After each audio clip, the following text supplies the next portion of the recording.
Ketika kita mengadakan peringatan Maulid, bukan syariat, karena syariat itu ada aturan pokoknya, sedangkan Maulid tidak. Makanya disebut syiar. Apa yang dilakukan di dalamnya? Mendengarkan pembacaan ayat suci Al-Quran. Yang kedua, mendengarkan ceramah. Yang ketiga, berdoa. Yang keempat, bersedekah.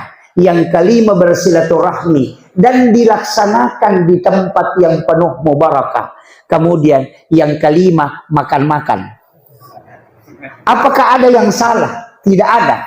Maka Maulid bisa menjadi sunnah karena perbuatan kita di dalamnya.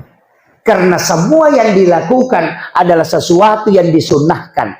Cuma kita menggunakan bahasa Maulid karena momentumnya digunakan untuk melakukan aktivitas yang melahirkan pahala.